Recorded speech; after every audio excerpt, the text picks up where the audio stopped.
this is a great opportunity because, you know, when you called me about a topic, I have felt being in Sydney, and we know Melbourne had long lockdowns, there was almost like a new wave of frustration and anxiety about the latest lockdown and the Delta variant and where is it all going. And it also brought to mind the chronicity that this has been going on for 18 months. And that's why I thought about what really we're being asked to do is to dig deep. You know, it's easy in the beginning. As someone said to me yesterday, in the beginning, he was quite excited. He was at home and he was cooking more and enjoying taking his kids swimming. But after 18 months, there are a lot of things about lockdown or the pandemic that are wearing us down. And it's a bit like they describe when you run a marathon. I've never run a marathon, just a disclaimer. But they say that towards the end, there's a point, I don't know exactly at which point, but you what's called hit a wall, where you actually feel like you can't go on. And that's the make and break moment. If you can push through that wall, or as I'm going to talk about today, if you can dig deep, that's what enables you to get to the finish line. So one of the things that actually isn't on my website and in my bio, thanks for all those kind words, Lynn, is that I also have another hat, which is, you know, that I practice to the best of my ability to be an Orthodox Jewess. And I do give shiurim, and I do give groups to women, which is all about well-being and resilience. And so I'm going to be using some Torah insights as well, because as I'm going to be saying, it's really, the Great Synagogue is running something. This is where we turn to in times of need. We turn to our spiritual leaders. We turn to our faith. There are an enormous array of tools and ideas and people that we can turn to in these times that benefit us greatly. So I'm going to be using both hats today and using both ideas.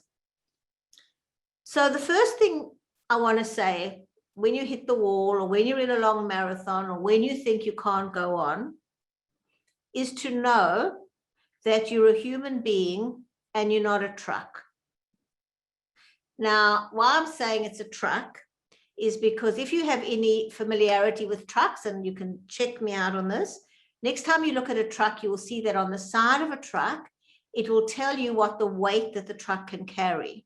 So the word is, they usually have tare, T-A-R-E, not sure what that means, but they'll say tare, 10 tons, 20 tons. The bigger the truck, you know, the more tonnage it will carry. Now, if you take a 10-ton truck and you put 20 tons on it, the axle of the truck will break.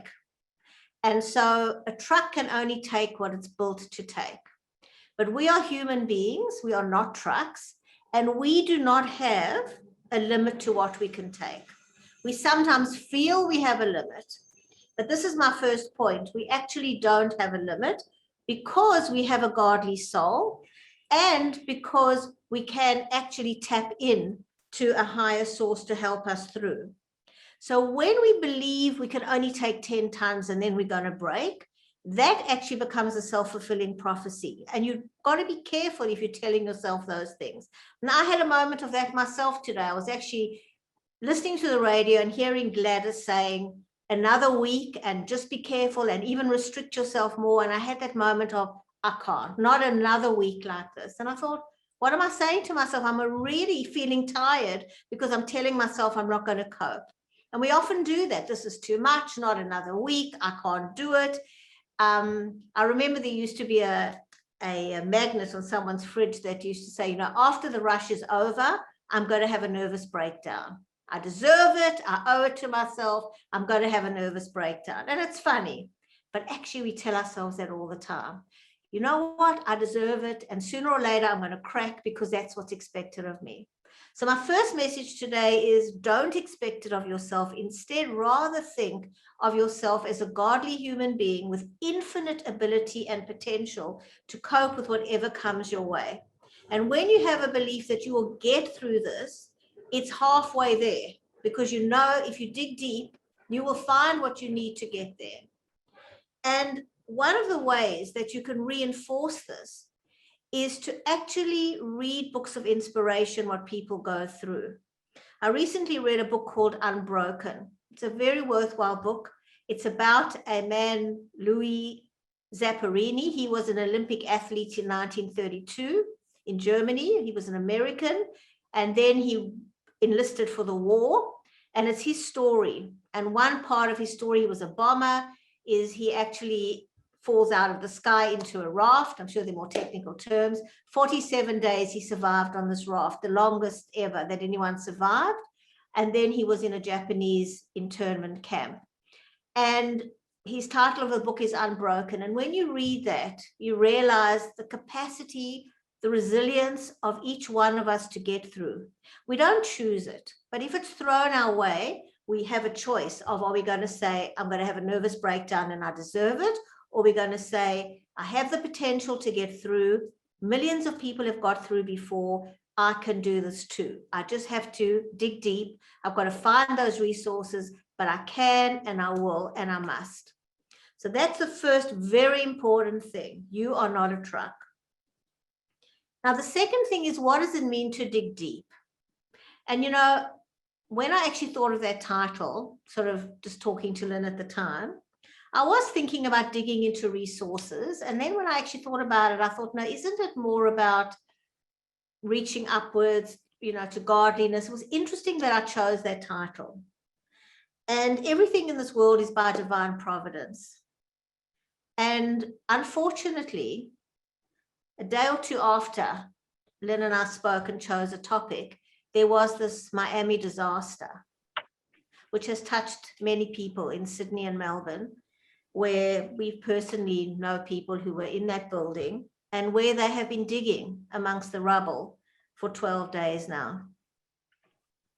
And it was really interesting because I was looking for inspiration to cope with it. And I heard the most beautiful, not beautiful but an uplifting thing from Rabbi Jacobson that I want to share. He was saying that he felt the same thing when this calamity happened. How do we relate to it as Jews, as human beings? And he said that there is a tractate in the Talmud, and I'm just telling you, I don't learn the Talmud. Apparently it's Tractate Yoma. And by divine providence, it's apparently what they're learning around now in Daf Yomi. And it's all about the laws of what do you do if a building has collapsed and you know that there are people there. Now, halachically, it's a discussion, and the discussion is what happens on Shabbos. Can you still keep digging? And the answer says absolutely. As long as you think there's a person there, whether they're Jewish, not Jewish, old, young, sick, not, doesn't matter. You keep digging. You're allowed to break Shabbos, Yom Tov, Yom Kippur, whatever, to dig for that person. And that's the straight pshat, the halacha of what you can do. But he said that the Rebbe actually wrote in 1932 when he was in Berlin, before the war, he wrote a Hasidic interpretation, it's called in his Rashimas, about on a deeper level, what does it mean? Because everything that is written, even in Gemara, which seems dry and just about laws, has a much, much deeper significance. And what he said is that, what the Rebbe says, what the Rebbe said is that, what does it mean to dig deep? What does it mean to dig through the rubble? And he said, sometimes we feel broken. We fall in a heap. We feel we don't have the internal or external structures to keep going, to hold ourselves together. But we have to keep digging and never give up hope until we find that divine spark, until we find that intuition or energy or hope that is going to enable us to keep going. And sometimes we look at that structure and we go, we're just too broken. But whatever day of the week and whoever you are and whatever your situation is, we have to keep digging. And we will find that divine spark, because that's what makes us unique. We were able to get up in the morning, and we have millions of Jews who've done this and people in the world, and found hope and inspiration to keep going. So I thought it was really, really appropriate to think about digging deep and not giving up even when things seem to be falling apart. And sometimes they're external structures. Sometimes a lot of people are going through financial hardship. They're losing things because of the pandemic. You know, families can't be together. A lot of our external structures aren't there. But if we dig deep, we will find what we need to get through these times, and we need to believe that we definitely can. So I thought that was a really beautiful message. The other message that came out of that was that what is the difference between a building that is intact and then when, God forbid, it's lying in a heap of rubble? If you had to take its weight, it would still weigh the same. The concrete weighs the same. And if you had to measure the mass, it would also be the same. So what is the difference? The difference is when a building is intact and standing, it's got order to it. You know where it starts and where it ends. It's got meaning and purpose. It's housing people. And when it's a pile of rubble, it's just a mass of concrete. So what the Rebbe wrote, which I thought was a really good time for us to reconnect to this idea, is we have a choice of how we want to look at the world. We can either look at the world as something that is orderly and constructed by a master architect, and everything has its place and everything has a purpose. Or we can look at the world as a mound of rubble, as a random mess that we are supposed to try and find ourselves in. And that's a very, very sad way to look at the world, because if we believe everything can just collapse at any time, has no meaning, has no purpose, it's that much harder to get through hard times. Why even bother? Why even bother? But if we understand that every single thing in the world has a beauty and an order and a purpose, and we are part of that world, we have a beauty and a purpose. We have a structure to us that contributes something very unique to the world. Then we want to fight to maintain that sense and not give way to the feelings of what's the use, it's all a waste of time, it's all bad, it's all rubbish. So this is a good time for us to reconnect with the creator of the universe. This is a good time for us to rethink about what are our structural beliefs about how the world is constructed. And this is why I started off saying I want to wear my other hat as well, because when we work in purely a psychological way, which I'm going to also give you lots of tips in that way, what can we say? If the world sucks and it's random, but just learn to breathe through it, that's very nice. It can help you. But if you want to tap into your godly essence and you want to go, let me look at this world and my part in it and how everything I do is meaningful, and that everything that is sent to me is a challenge so that I can grow, and that everything is an opportunity for me to uncover something godly inside of me, then whatever we're going through has meaning. And that already helps us. And this is what Viktor Frankl tapped into when he spoke about man's search for meaning.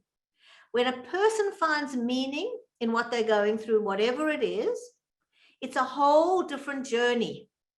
It's still tough. We still wouldn't choose it, but it's a very, very different journey. But if we're going through this journey thinking the world just created itself and at any time could implode and there's no order and I'm useless and nothing matters, it's that much harder just to breathe through difficult times. So digging deep in this Gemara is keep digging, keep looking for the order. There is order in this world. Apparently the Rebbe said if you just looked at one leaf, there's no way you couldn't believe that the world was created by a creator. Because a single leaf, what goes into that leaf, how that little bit of chlorophyll can turn, I don't even remember I did used to know this in botany once, can turn in photosynthesis, the carbon dioxide into oxygen, right?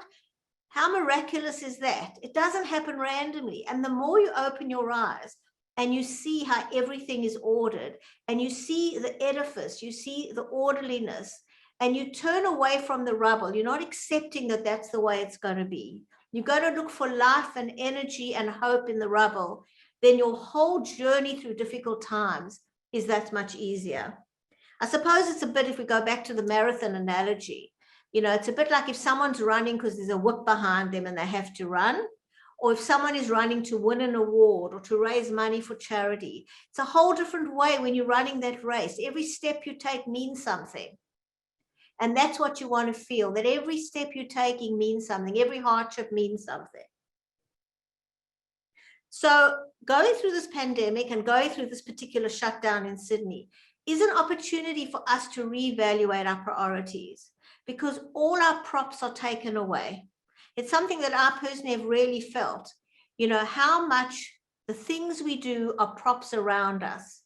You know, the people we can see, the activities we can participate, we take them for granted. And when it's all gone away and it's just you and whoever you live with at home, what are you? That's it. Who are you without those props? And where do you want to put your energy? You definitely don't want to put in feeling sorry for yourself. You rather want to go, you know what? This is a time to reconnect and really think about my life and what is important and where I want to actually repair the rubble. And this is a huge thing. It's all about relationships, which I'm going to tap into in a minute. But what can we repair during this time? What things are everlasting? Because jobs can come and go, as we can see. Technologies can change. Money can come and go. All kinds of things keep changing. But the way we perceive ourselves and the world, that's eternal. And our relationships are also things that we can hold on to. So let me walk now into what you can do on a daily basis. On the one hand, you're going to reevaluate your priorities. You're going to get in touch with your godly source. You're going to see the world in a different way. And every day is going to be an exciting adventure into your spirituality. But on a practical level, the most important thing you can do during this lockdown or through any difficult time is to take care of yourself. Now, when I mention that to some people, they think it sounds very indulgent. They think it sounds very psychobabble, but it's very, very basic, and it's actually integral as well to a spiritual life. It's not good for you to let go of the basics. And I'm going to describe the basics as 3 R's. And the first R is routine. Routines keep us sane. Routines give us structure and orderliness. So even if you're stuck at home in Sydney, and it's going to be at least another week, hopefully that's all, it's important that you still go to sleep at the same time and you still wake up at the same time. Very important for your brain health. It's important that you eat regularly, whatever your good eating habits are. If it's 3 times a day or twice a day, stick to that. A lot of people are just ordering food in, eating all day, grazing rubbish. It's not good for you to do that. Stick to a healthy routine that you have when you're not stuck at home during a lockdown. Sleeping, eating, and exercise. Those are the 3 main things. And if you are physically well, you can cope with everything so much better. They've actually shown now in longevity studies that people who do this live on average of 2 or 3 years longer than other people. So it's these are not basic things. I mean, they're not like nuclear medicine things, but they're basic things that actually contribute to your well-being, your mental well-being. They give you an anchor. And I was thinking about it, and I thought actually the Jewish way of life is full of routines. If we think about it, I was thinking about now, we're coming up to the 9 days, and then we know what to do. We know what to expect. It gives our life a rhythm. It also gives our life variety. And when we have those routines, it makes us feel stable. It makes us feel we're part of something bigger, but we actually know what life is about. So very important to keep your routines. Even in the morning, get up, get dressed. I know everyone jokes and says, I'm in my home gear. It's not really such a good thing because you're in a different state. You want to get up and be in your day state, and then you want to put on your pajamas and be in your night state. It actually affects your neurotransmitters when you do this. And you want to actually have different hats on so that you are keeping a routine in some way. Very important. Now, the second R is relationships. Now, as I said earlier, this is a time to really work on relationships, to really take time to think about what you can improve. There's always something we can improve. It's not a criticism. Some people feel, you know, it doesn't mean we're doing anything particularly wrong, but one can always deepen and strengthen relationships. So I heard a really beautiful thing about the redwood trees in California. These are the oldest trees in the world, and they have lived for more than 3,000 years. And when scientists wanted to understand how they have withstood the test of time, the theory was that when we dig deep, we will find that they have very, very deep roots. Well, what they found was, on the contrary, they don't have deep roots, they have wide roots. So you can't see it, but underneath the soil, redwood trees have very wide roots that lock in with each other's roots. So if you think about a rope, they are roping each other. So when the winds come, when anything happens, a hurricane or whatever, they are all joined under the soil, connected, holding each other up. That's the most wonderful metaphor for what we want to aspire to. We want to be connected to others in a way that we can still grow and we can be independent and we can shine. But on a deep level, we are holding each other up. And that's very, very important. Now, how to do this is often just by being there, just by offering support in very practical ways. A lot of people say to me, I don't know what to say when someone dies, or I don't know what to say if someone has a child. You don't have to say anything. You just have to be there. You just have to be a good listener. You just have to be there. We just have to contribute when people are asking for things. Just be a giver. And just on a deep root, let's all be there for each other. And this is what a day like today does. You know, when someone like the Great Synagogue is doing a Zoom, everybody is listening because we're all connected in some way. And we're all connected as one big family. And we're all here for each other. And that's how we should be. And we should know that deep connections are very, very important. So I want you to think about your relationships. First of all, your closest relationships. What can you improve? Now's the time. There's lots of things to learn. Improve your communication skills, improve your conflict resolution skills, improve your listening skills. There's lots of things you can do to improve. Give people more time. Maybe you were being distracted by some of your props. Now give relationships time. Your relationships need time. All relationships thrive with time. That's a very important thing. Then think about your broader family. What can you do better there? How can you connect in a way that you feel like your family? Someone said to me the other day that they walked past their first cousin and they don't even know each other. Now that's very sad.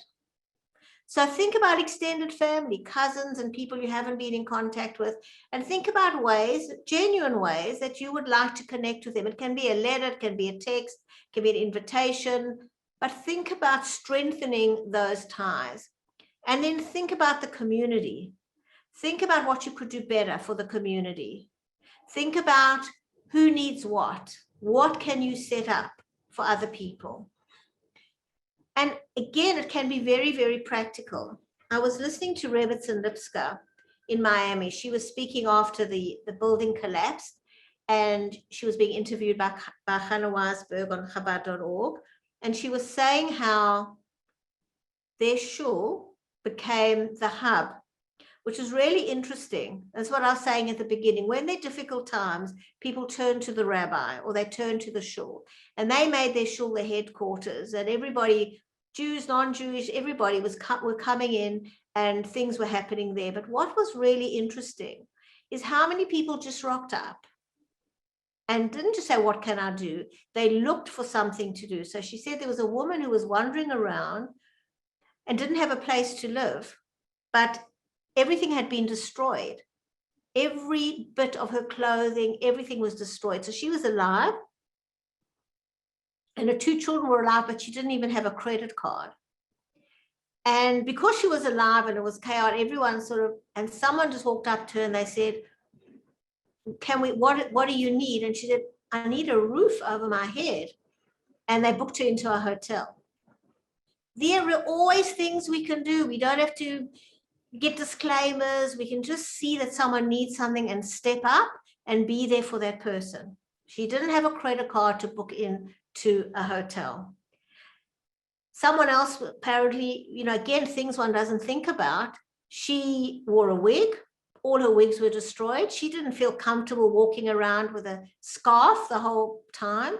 And it was good. Someone else realized, and they took her straight away and bought her some wigs. There are always things you can do.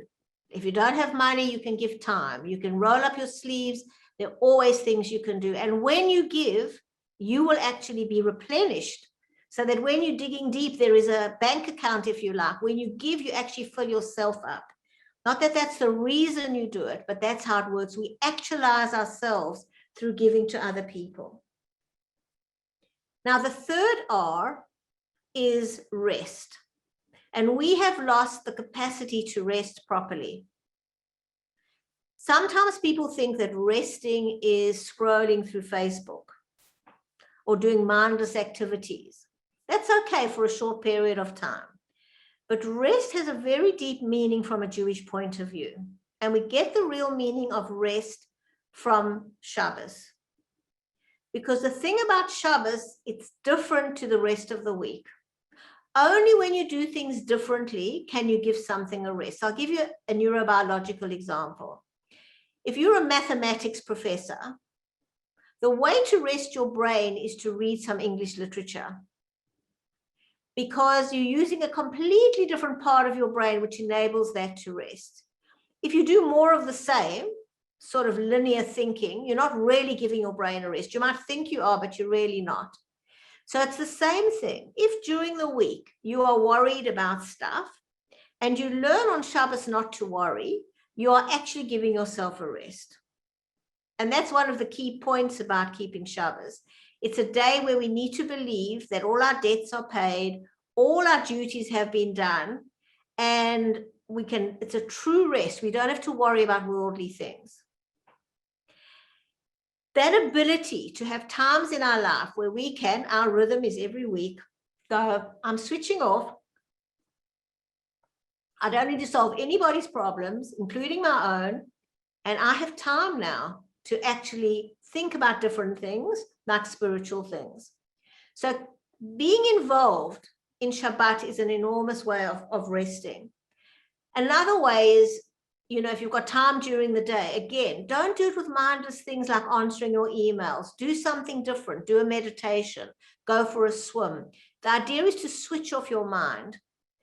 I saw someone on the drum last night. He was talking about the work life. He is now reduced. He was a banker to working 4 days a week. And they've done research in Finland or Sweden or both, not sure, somewhere there. I think it's Finland, on reducing the work week to 4 days. And they found that actually productivity's gone up, because we in the Western society are burnt out. We work 24/7, even if we think we're just checking that email, we're just making that call, we're just doing business with London, it's incredible that we're on the go all the time. People go on holiday with their laptops so they can work. So they found that with a 4-day week, businesses aren't doing worse, they're actually doing better because people are refreshed. So this is very important. We need to learn to rest. We need to know when we're working, switch off, and then go into a different zone. Very, very important to learn to rest. There's another word that I read about recently that they were saying is an old-fashioned word, and that's the word convalesce. And I asked one of my daughters, she'd never heard of it. That's how old the word is. Said, she was sick. I said, you need to take time to convalesce. She said, what does that mean? I said, in the old days, I'm never sure when the old days were, but there was a time if you were sick, you had a convalescing time. You were sick, and as you got better, everyone knew for a month you were convalescing. That rest is very important. What do? Today we go in, we have surgery in a day. Often we come home the same day. The next day we think we should be back at work, or if not back at work, running around as usual. Whoever talks about convalescing? Whoever talks about resting? So it doesn't matter that we're at home and not physically at work. During these times, we need to rest. We need to have switch off times, and we need to do things that are replenishing us. We need to do things that are stimulating our brain, making us laugh, connecting to others. If you need to worry, spend an hour a day worrying. You allocate that time of the day. Viktor Frankl speaks about this. You decide that 7 o'clock at night is your worry hour, and the rest of the day, when a worry pops in, you book it for 7 o'clock, and you fill your day, you make your routine interesting. You say, I've got all this time. What can I reconnect with? Can I do crafts? Can I play music? Can I call friends? Can I do a family tree and reconnect with relatives? What can I do? But this is an important time that you do the 3 R's: routine, relationships, and rest. This is a time where you can do it. We're all capable of doing it. We can believe in it for ourselves, and we need to believe in it for others. And this was another message that came out of this Gemara of digging deep through the Rubble, is even if someone else tells you, I am broken, I can't continue, you keep digging. You be that person that says, I believe in you. I'm going to hold your hand through this. You can. Tell that person about their greatness. Share with them what I'm telling you. You've got a godly soul and you're not alone, and we're going to get through this. I can see in you the potential to do it, because sometimes it's that person that recognizes our potential that enables us to grow. It's like, say, like Mother Earth puts a seed in, she's able to bring out the potential. We all have that potential. You know, we've all had someone in our lives who've noticed something about us or said something that's kept us going. So during this time, spend some of the time on yourself, but think about others. Who can you uplift? Who is in that rubble that needs you to tell them you're not broken? You're not a truck. You can do it. Let's do it together. Let's bind our roots together. Let's use this time to make our lives better with real values. And we will get through it, but hopefully we will never go back to a superficial way of thinking about things. And that we'll look back and we'll go, you know, I wouldn't have been the person I am today without having what I've gone through.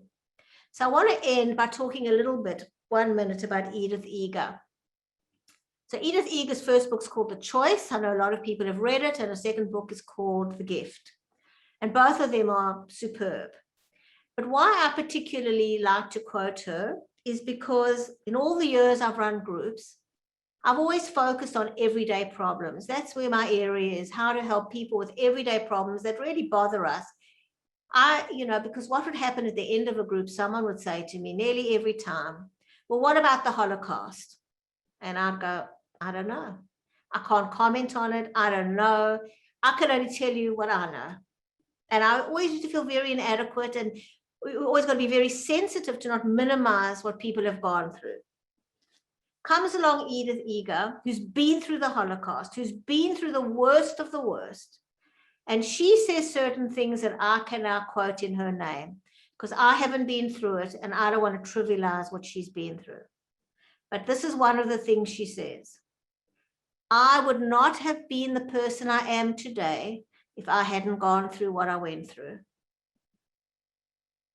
She didn't ask for it. She's not saying, I recommend it. Here's your prescription. Go through. She's not saying that, but she's looking back at 92 and going, wow, every step of the way has led me to be who I am now. And what we are going through now is going to lead us to being the best we can be. And someone like her reminds us, when we go through it, we often don't feel it. But when we look back, we go, if I hadn't gone through that, I wouldn't be who I am. And one of her rules, if you like, or her 12 things that will save your life is, don't ask why, ask what next. Have a gentle curiosity about what life is going to unfold, how you are going to unfold. Don't look back. Why did the building collapse? Look forward. What next? What have I learned from it? What can I improve? How can I make sure it doesn't happen again? And when you have this curiosity about life and you know that things are going to change, and we know that sometimes things happen that are really unpleasant, unwanted, bad, cruel, but we're open to it. We see it as part of our life experience, under the overall arch that it actually is all part of our growth. And ultimately, as Edith says, going to be good for us if we maximize these opportunities. So I wish everybody strength. Let's all be there for each other. Let's all dig deep and let's get through this. And who knows, maybe in 10 years, we'll have a reunion and go, wow, looking back, I wouldn't have been who I was today if this hadn't happened to us. So thank you very much. And I'm happy to open to questions.